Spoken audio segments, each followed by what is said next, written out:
Hi guys, welcome back to HMRK. It's me, Indy here. H. And Maya. So we are going to be playing Everton soon because as we all know, the new season is going to start off tomorrow. We are playing Everton on Sunday the 13th of September and kickoff is at 4:30 p.m. and we are playing at the Tottenham Hotspur Stadium. Yes, so we start the season, the new season, at home, which is good. But before we even go into that, it's just great to be back. So we've not been very active, let's say online. But we did say on our last video, our wind up video for last season when we got sixth spot and got into the Europa, or what we thought was the Europa League proper. Unfortunately, the noisy neighbours up the road won the FA Cup. And therefore now we've had to, we've obviously been downgraded, so we're not actually in the main draw. We have to play some qualifying games, which is obviously going to cause a lot of headache because we're going to have extra games now. Yeah, we've got lots of extra games. I think it's another 3 extra games actually. So that's going to be a problem. So we have to win all 3 of those. Yes, we do. If we're going to get through to the next stages, we're going to have to win all 3. What if we draw? No, we can't. They're knockout games. So, yeah, we have to... there'll be extra time, potentially penalties. But we've got to play these extra 3 games. Also, let's just get straight into it. Summer transfers. Yeah. So, India, the ins. So, who we signed? Matt Doherty. Yep. Joe Hart. Yep. And Pierre-Emile Højbjerg. Right, not quite Emily, but anyway, so Emile. So we've signed Pierre-Emile Højbjerg. So they're the three new signings that we've made. Maya, the outgoings. Kyle Walker-Peters, Vertonghen, which is a really sad one. Yeah, it was a really sad one. Yeah. And Warm. Yeah, Warm. So Warm obviously came in for a short period when Hugo Lloris was injured last year, so he's been released. Jan couldn't agree a new contract. It felt like the club. I mean, he's at the end of his footballing career now. Yeah, I think the sort of position he plays. I feel like any position that isn't a goalkeeper at the age of around 30, 31, he's 33. Yeah. Yeah, exactly. So he's done really well for himself to even make it to 33. I mean, think Hugo's around that age, but for a goalkeeper, I think they can go up to around about 40 years old. Toby's like in his 30s. He's still decent. Yeah, he's decent, but I think what it was 30, I think, or 31, and he can extend that for about another 2-3 years. Well, he's gone to, I believe he's gone to Benfica on a 3-year contract. I could be wrong there, so hit me with a comment if I'm wrong below. So, like I said, so the incomings, Matt Doherty from Wolves and Højbjerg from Southampton, Joe Hart obviously in as well. And one thing I've noticed about these signings, or Joe Hart particularly, I believe he's won the title with Manchester City, so someone in there, good character for the dressing room. Not sure how much he's actually going to play, but it'd be a good character to have within the squad.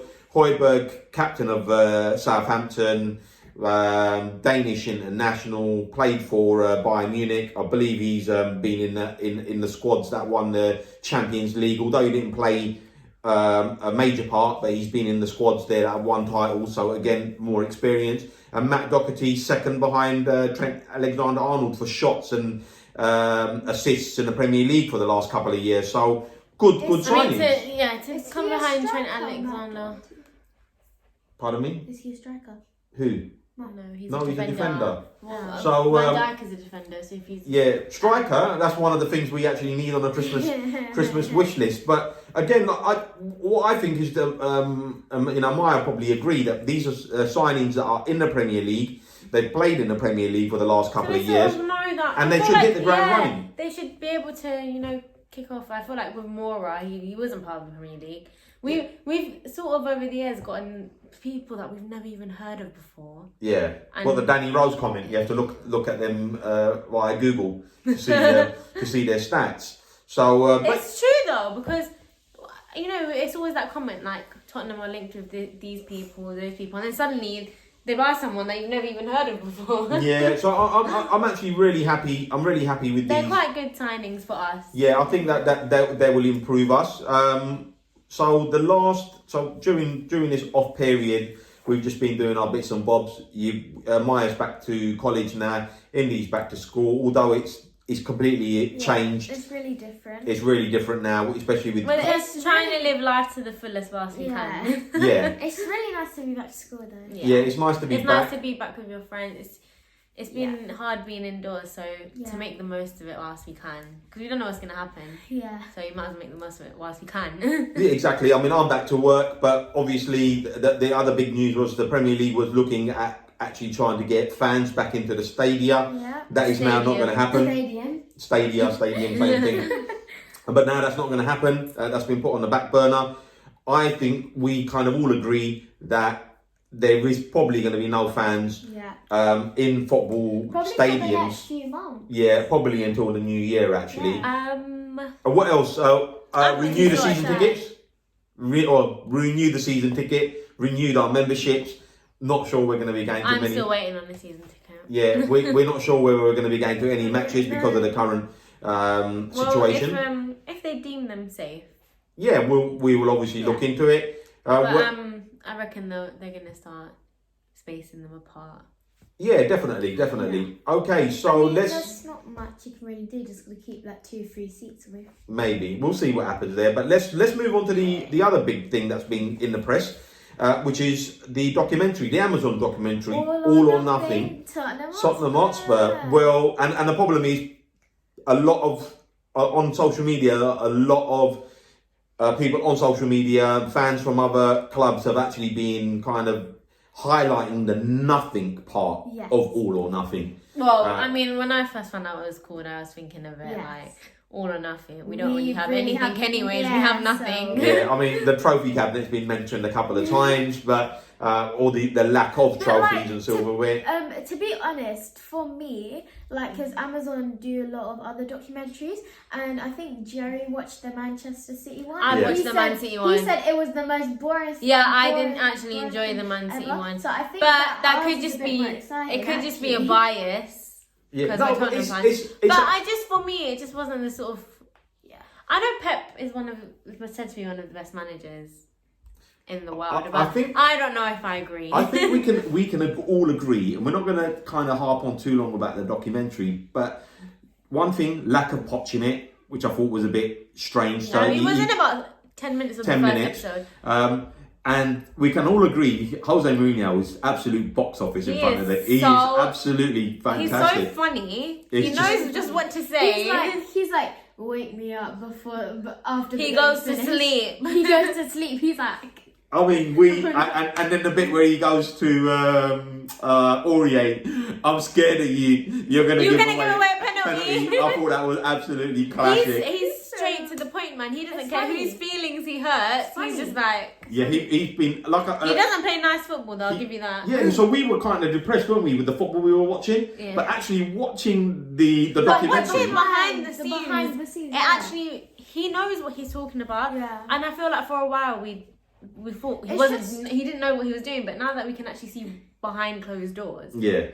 I mean, don't get me wrong, it's heavily edited, but actually being able to go behind the scenes it's really useful for fans' perspective. All we see is them run out onto the field, play for 90 minutes, and then a 5-minute talk from Mourinho after. Yeah. To see all of that just changes your whole perspective on things. But I would have liked to see how Poch done it too. Yeah, it would have been nice. I think it would have been nice to see a little bit more Poch. Then the other big thing was Danny Rose, the Danny Rose incident with Mourinho, where he's gone in, which he went in on a bit of an Aggie one. Pretty much sums up Danny Rose really the last couple of years.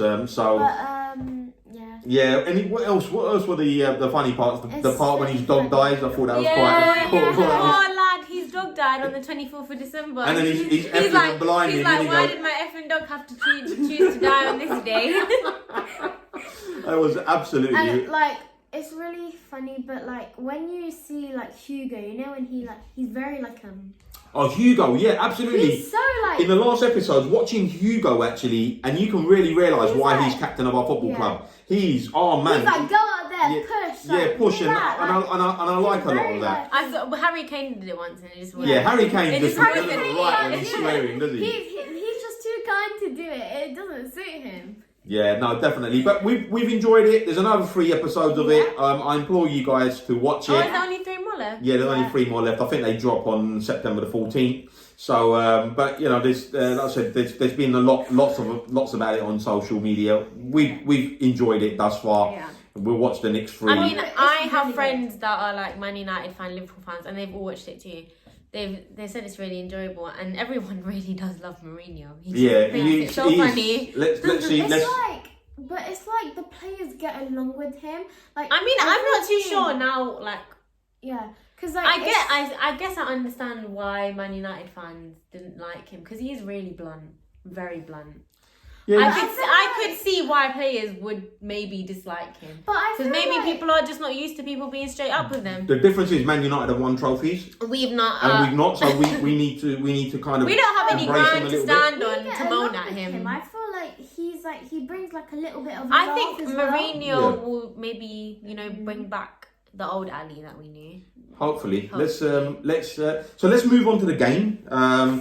So obviously, like Indy said, we're playing Everton. I think it's a good start to the season. I think we played 4 pre-season friendlies. We've won 3 of them, and I believe we've lost the last one, which was against Watford. That's right. We lost 2-1 to Watford, and we beat Ipswich, Reading, and Birmingham. Good. That's actually really good. Okay, so let's concentrate on the threats from Everton.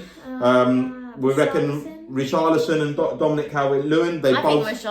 They scored 26 Premier League goals between them last year. He was in my fantasy football. So they're gonna be kind of a big threat for them. They've also signed Rodriguez. Do we still have injuries? I'm not sure. No. I think we look. I didn't really look at. I'm gonna lie. I'm not gonna even lie. I didn't even look at the injury news. But I think we're all good to go. Yeah, I think we're pretty much Harry good. Kane hasn't got his hamstring. No, he's back. He played after Project Restart, so he's back. Yeah. He's been playing for England. He's been playing for England the last couple of games. So yeah. So what else? So we finished the season in 6th spot in the end. It isn't really too bad considering all games. Yeah, considering when you watch the All or Nothing documentary, you kind of put it into perspective. You see what happened. Yeah. And so you. I mean, for us, it looked bad. I mean, it was bad. Yeah. It looked bad on the outside, but it's a bit better when you see from the inside. Because it's like we kept going down and then. And recently we've started positively under Mourinho. Yeah. But having said that, we allowed Crystal Palace and Man United to score equalisers after Project Restart, and we obviously consequently drew them 2 games. For us, our threats are going to be Kane and Son. Yeah, between them, they scored 29 Premier League goals last year. Mm-hmm. So, we're going to be heavily relying on them in the game on Sunday. So, if you're thinking about where the goals are going to come from, Dele Alli's looked good in pre-season. So, he could prove a threat. And then you've got Bergwijn, and you've got Lucas. So, we've got good players, but it's just like Kane and Son, they're like consistently scoring goals. Okay, so shall we... Again, I haven't even thought about a team. So shall we just do a team? Shall we do a team on the fly? Yeah. A team on the fly? I'm not sure. Okay, goalkeeper. Hugo. Okay, defence. Aurier. No, because we signed Matt Doherty. Oh. So it will be Matt Doherty, yeah. Alderweireld. Yep, Alderweireld, yep. Dyer. Yeah, I'm sure Dyer is Ovi. And Davis, right? Yeah. So we think that we don't have to be managers to work that one out. Winks. Midfield could be... No, Ndombele won't play, I don't think. He'll be on the bench. No, I think Winks will play. Winks might play, you think? Yeah. Okay, along with Winks, Sissoko maybe? Yeah. Okay, and then Dele Alli, Son... And then Kane... And Bergwijn, maybe? Yeah. Or maybe Mora. Or maybe Mora, yeah. And then Kane up top? Kane up top, yeah. Something along them lines? Something along that. Sounds pretty strong to me. Yeah. So maybe something along that line. Please give us your team and your formation. That would just be a 4-2-3-1. And let's go for first. Let's do our score predictions. Okay. I'm gonna go with. Do you know what? It's been really weird, but watching the documentary has put me in a positive mood, and listening to the fact that Mourinho has won 9 of his 10 opening matches, I'm gonna go for a win. And I'm going to go for a 3-1 for me. Alright, I was going to say the same thing for you, man. 3-1 or 2-1? 3-1. So Indy's going to go for 3-1 as well. I'm going to go for a 2-1, yeah. Actually, no, I'm just keep a clean sheet. I'm going to go for 2-0. Okay, so Maya's going to go for 2-0. And last year, for the preview, we did 3 bold predictions, or 3 predictions that we thought we would see how they transpired at the end of the season. So we're going to do that again. So please leave your 3 bold predictions in the comment section below. Scorelines. I'm going to go for we're going to win the League Cup, right? I don't know what it's called this year. Wow. But we're gonna win the League Cup. I believe that Mourinho will finish, will get us to finish in the top 4, based on the fact that since he took over, he was in the top 4. So basically, the bit that went wrong was the Pochettino first 11 games that cost us in the end.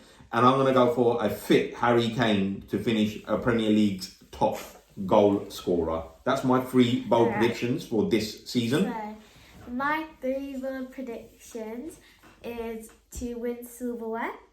Because I definitely want to do that. It's been too long. Yes. Then I want to also finish in the top 4. Yeah.